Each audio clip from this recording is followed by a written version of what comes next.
आ जाओ भाई। जय हिंद। कैसे हो आप लोग? सब बढ़िया? ठीक है। हम लोग रीजनिंग की वीडियो करने वाले हैं आज। इसमें हम कुछ क्वेश्चंस लगाएंगे और हम लोग मिक्स क्वेश्चन ही लगाएंगे क्योंकि हमें पेपर में भी मिक्स क्वेश्चन ही आएगा। ठीक है। बहुत बच्चे ये गलती करते हैं कि वो सोचते हैं हम चैप्टर पहले सारे पढ़ ले फिर लगाएंगे। नहीं सर, आपको क्वेश्चंस लगातार लगाने हैं और जो क्वेश्चंस नहीं बनते फिर उन क्वेश्चंस की हम एक दो बार दोबारा प्रैक्टिस करेंगे ताकि हम सीख जाए। मैं कैसे करा रहा हूँ वो देखना। और हाँ, इस वीडियो को आप लोग ऐसे करेंगे, जो क्वेश्चन आप लोग पॉज करेंगे, फिर उसको ट्राई करेंगे, फिर उसके बाद सॉल्यूशन देखेंगे, फिर आगे बढ़ेंगे। ठीक है, आ जाओ क्वेश्चन करते हैं। Let's go. पहला क्वेश्चन है, हमें ऑप्शन से कोई मतलब नहीं होना चाहिए। हम क्वेश्चन स्टार्ट करते हैं। ठीक है, चलो।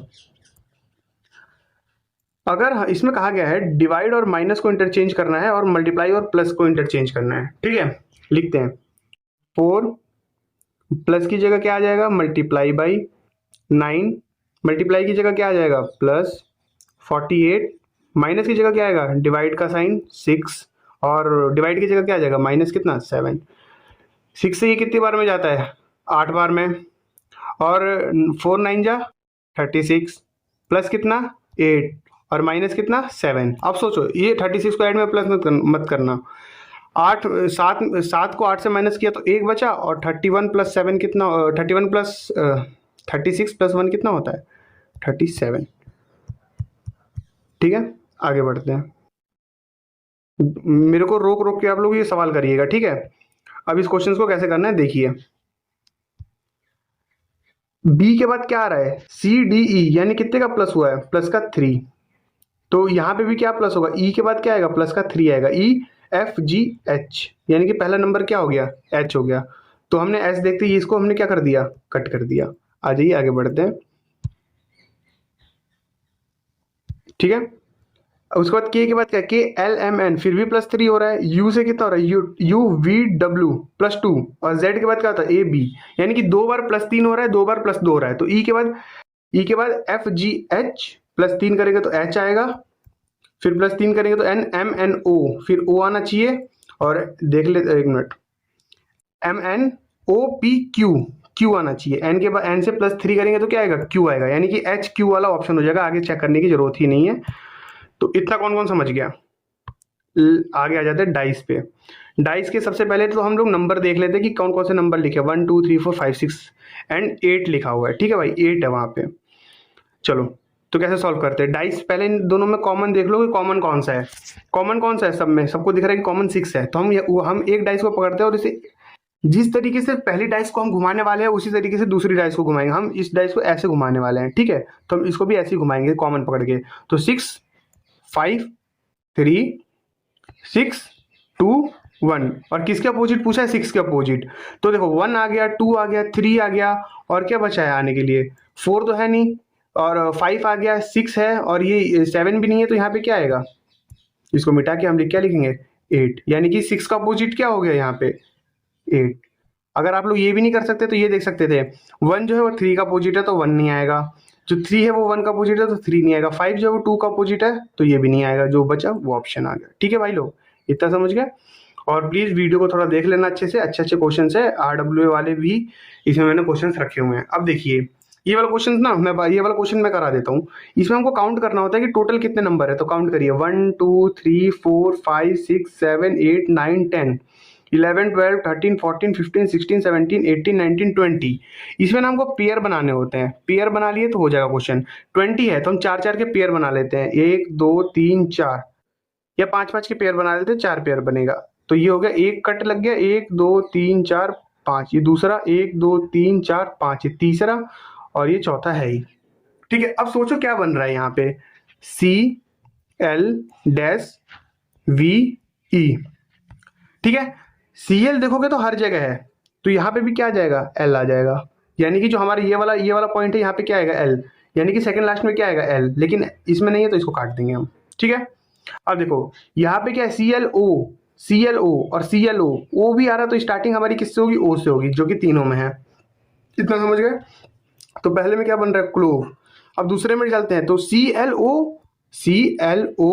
ClO है। यानी कि हमने देखा कि चारों नंबर तो सेम हो रहा है, लेकिन एक नंबर का यहाँ पे चेंज आ रहा है। तो V के बाद क्या आ रहा है? TU, V के बाद W आ रहा है, यानी कि प्लस का 1 हो रहा है। तो जब यहाँ पे W आ गया तो यहाँ पे X आएगा और यहाँ पे क्या आएगा, वाई आएगा। तो हमको क्या देखना है, लास्ट में वाई होना चाहिए जो कि है, और सेकेंड लास्ट में एक्स होना चाहिए। तो अगले में क्या बनेगा, CLOXE, और अगले में क्या बनेगा, CLOYE। ठीक है, इतना समझ गए आप लोग। आ जाइए, और हमने कौन कौन सा फिल करना था, CLOWE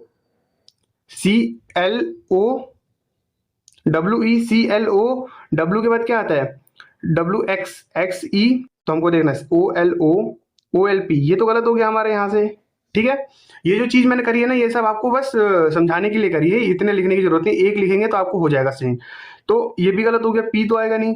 अब देखो इन दोनों में से अलग कौन सा, E की जगह F आएगा, और हमने क्या पढ़ा है, E तो हमेशा आ ही रहा है, तो यानी कि ये वाला तो हमने वैसे ही चेंज कर दिया था, और Z तो आ ही नहीं रहा है, तो लास्ट में क्या आ रहा है, Y। तो ये वाला ऑप्शन हो गया। ठीक है, इस क्वेश्चन पे हम लास्ट में एक बार आगे दोबारा मैं फिर से करा दूंगा, ये बढ़िया क्वेश्चन था, मतलब ये आता है पेपर में। बढ़िया क्या था, ये हमारा मिरर इमेज है, हमको देखना है कि इसके अपोजिट में क्या बनेगा। तो जो इधर होता है वो, जो सबसे पहले इधर होगा वही सबसे पहले इधर आ जाएगा।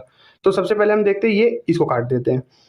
N है, Y है, S ठीक लिखा है, V ठीक लिखा है, U ठीक लिखा है, R ठीक लिखा है। N है, Y है, S है, V उल्टा कैसे कर दिया तुमने, इसे भी काट दो। N है, इसने Y को ही उल्टा कर दिया, ये भी काट दो, यानी कि ऑप्शन क्या हो गया, C। ठीक है, ओके भाई, आगे बढ़ते हैं।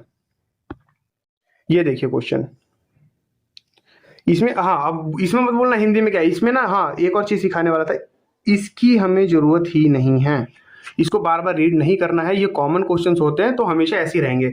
एच के बाद क्या हो रहा है, जे के, यानी दो HIJK 3 का इंक्रीज हो रहा है। बी के बाद ई में कितने का इंक्रीज हो रहा है, BCDE 3 का इंक्रीज हो रहा है। तो यहाँ पे क्या है, यहाँ पे क्या था, एक मिनट लेट मी चेक। तो यहाँ पे था FLV था। ठीक है, तो देखो यहाँ पे यानी इसमें प्लस हो रहा है 3 का, तो यहाँ से माइनस का क्या होगा, यहाँ से +3 हो रहा है तो उल्टा आएगा, तो माइनस का 3 होगा। तो F कितने पे आ रहा है, ये F आता है हमेशा 6 पे, 6 पे, और 6 में से अगर 3 माइनस करेगा तो क्या बनेगा, C। और C से कौन सा ऑप्शन स्टार्ट है, हमको आगे चेक करने की जरूरत ही नहीं है। ये चीज समझ गए आप लोग, इतना भी लिखने की जरूरत नहीं है, ये धीरे धीरे मैं आपको सिखाने के लिए लिख रहा हूं। और आ जाइए अगला क्वेश्चन करते हैं। किसी कूट भाषा में टर्निप को ये लिखा हुआ है, इसको ये लिखा हुआ है, और रेडिश को क्या लिखेंगे, देखो टी को क्या लिखा है, TUV, यानी कि एक कदम। देखो सबसे पहले तो हम इसको मैच करेंगे, टी का V हुआ है तो कितना का ऐड हुआ है, TUV 2 का ऐड हुआ है। तो अगले वाले में भी चेक करेंगे, डी के बाद 2 का ऐड होना चाहिए, DEF नहीं हो रहा, यानी कि कुछ और पैटर्न बना है। आ जाइए इस पैटर्न को पकड़ने की कोशिश करते हैं। टी कितना होता है, 20, U कितना होता है, TU 21, R 18, N कितना होता है, 14, I कितना होता है, IJ 9, P कितना होता है, 16। ठीक है, P कितना होता है, 16। इतना कौन कौन समझ गया, ठीक है। आ जाइए, तो V कितना होता है, TUV 22, N कितना होता है, 14, R कितना होता है, 18, U कितना होता है, U होता है 21, W कितना होता है, 23, और U कितना होता है, 21। तो आपने एक चीज देखी यहाँ पे,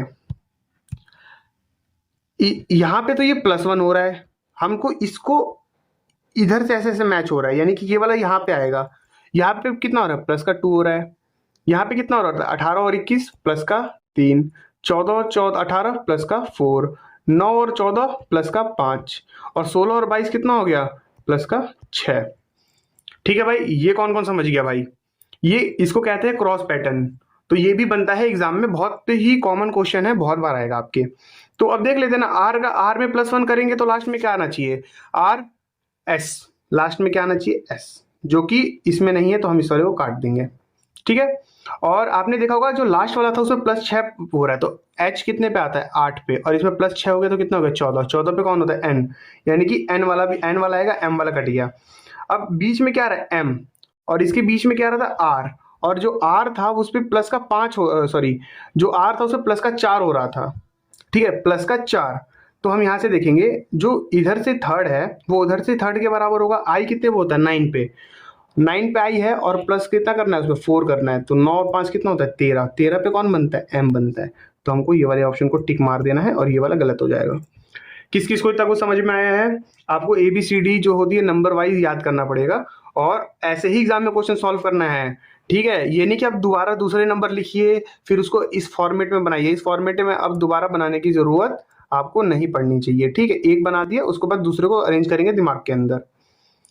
आ जाइए, पहले इसको ऐसे फोल्ड किया गया और फिर उसके बाद इसको ऐसे फोल्ड किया। सिंपल है ना भाई, सबसे पहले मिरर इमेज खोलो तो दिल में तो कोई चेंज नहीं आएगा, दिल ऐसे का ऐसे इधर आ जाएगा, ठीक है जी, दिल ठीक है, एरो ठीक है। लेकिन जब ये वाला एरो जो है वो ऊपर की साइड खुलेगा तो इस वाले एरो के बराबर नहीं होगा, तो यानी हटा दो इसको। यहाँ पे देखते हैं, दिल ठीक है, इसका दिल ठीक है चेंज होने के बाद, इसका जो एरो नीचे है इधर भी आएगा तो नीचे आएगा और ऊपर जाएगा तो क्या होगा, यानी कि इतना तो हमारा सब कुछ सही है। हम मैच करेंगे इन दोनों में भी, क्या इन दोनों में भी ये सही है। लेकिन लेकिन लेकिन जब ये खुलेगा तो इसका भी मुंह इधर की साइड ही रहेगा ना, इसने मुंह कैसे चेंज कर दिया, यानी कि ये भी गलत हो गया और ये भी गलत हो गया, यानी कि ये वाला तुम्हारा क्या हो गया, सही हो गया। इसको कहते हैं नॉन वर्बल रीजनिंग, जो कि बहुत अच्छी भी पूछी जाती है, दिल्ली पुलिस में तो बहुत अच्छी पूछते हैं और जीडी में भी एक ठीक ठाक अच्छा खासा पूछ लेते हैं जीडी के लिए भी। तो आप लोग का यहीं से हो जाएगा, अलग से कोई चैप्टर वगैरह इस सब के लिए करने के लिए जरूरत नहीं होती। जो करता है ना भाई, उसे पूछना कि इतना कुछ बेनिफिट है नहीं इस चीज का जितना वो कर रहा है, मेहनत दे रहा है, इसको मैं यहीं से करा दूंगा। इस वाले क्वेश्चन को अभी कर लेते हैं, आ जाओ। सबसे पहले जो लिखा हुआ है ना, इस इक्वेशन को सॉल्व करनी होती है इसमें बस। ए को क्या लिखा गया है, ए परसेंटेज में देखते हैं, B is brother of D.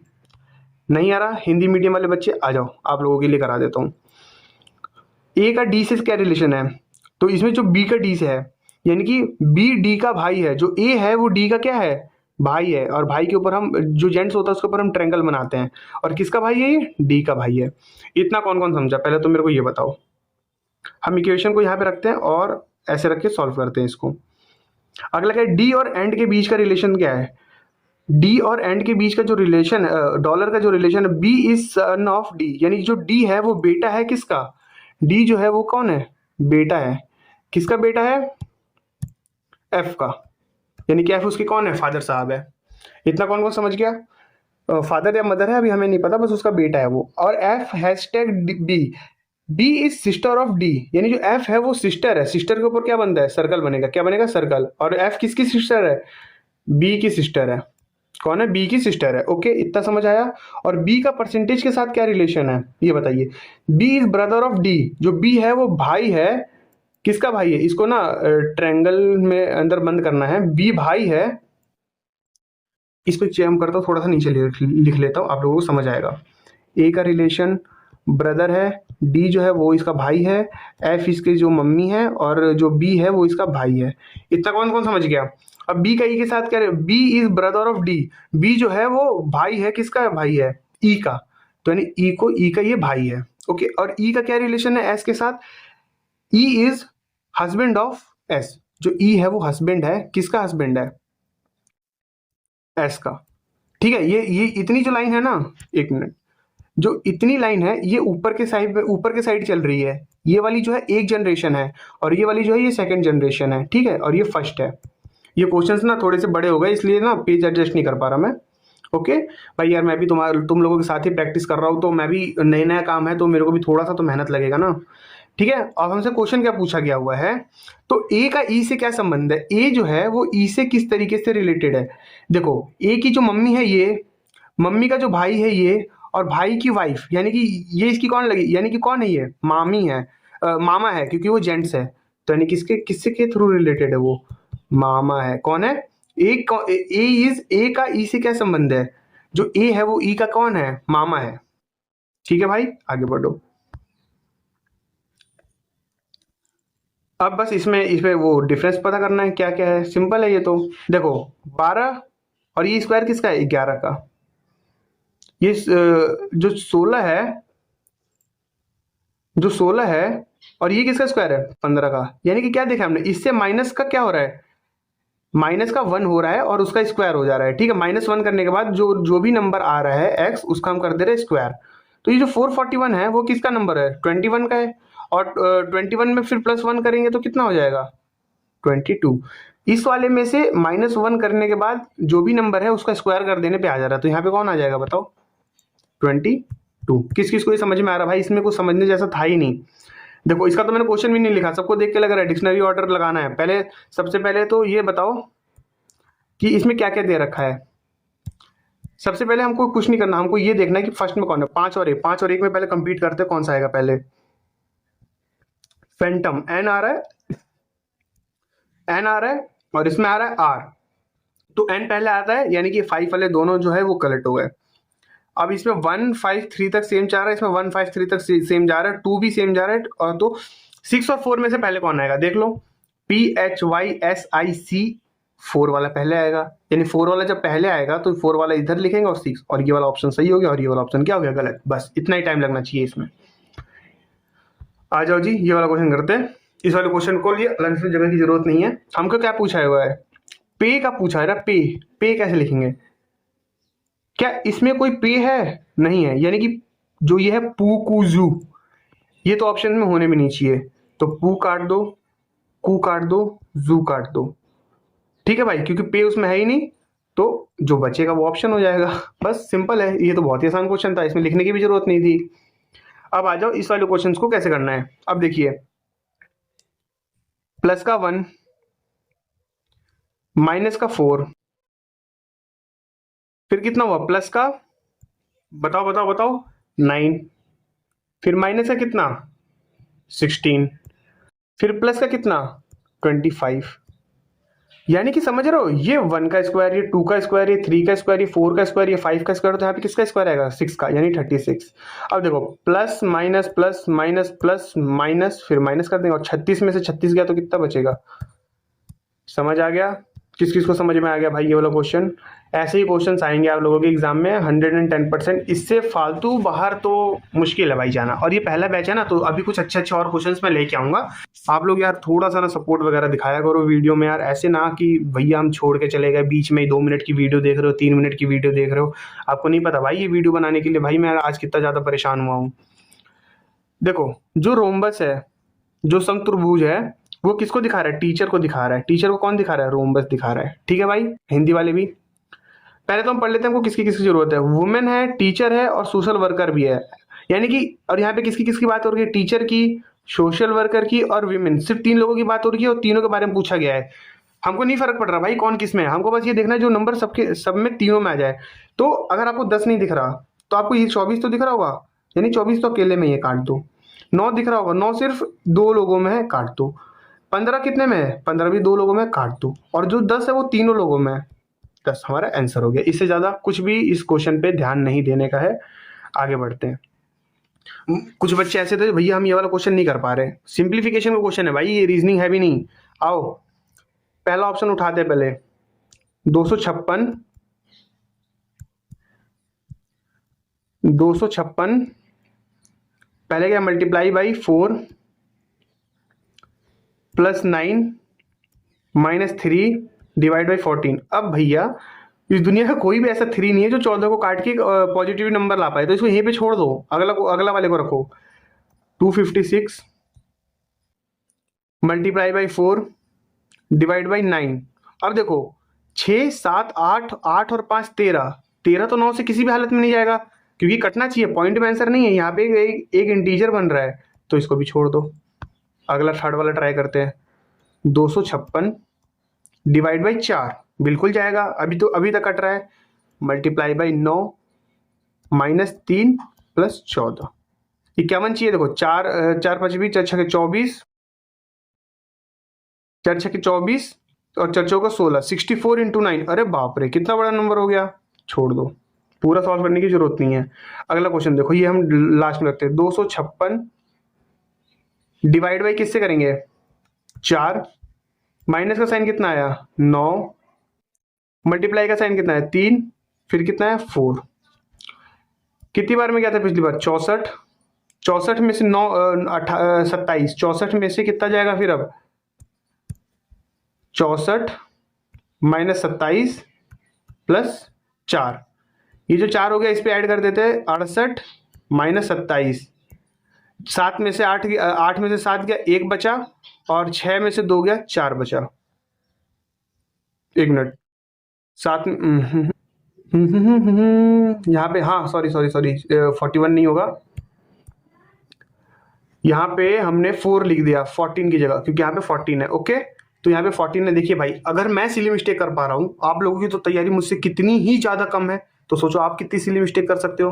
तो भाई इसीलिए हम सारी सिली मिस्टेक आज यहीं पे डालेंगे। और आप ये सोच रहे हो कि मैं इस वीडियो को कट भी लगा सकता था इस वाले क्वेश्चन में, लेकिन नहीं भाई, मेरे को ये प्रूव करना है आप लोगों को कि हर कोई इंसान गलती करता है। आप लोग बिल्कुल भी गलत मत सोचिए, ठीक है।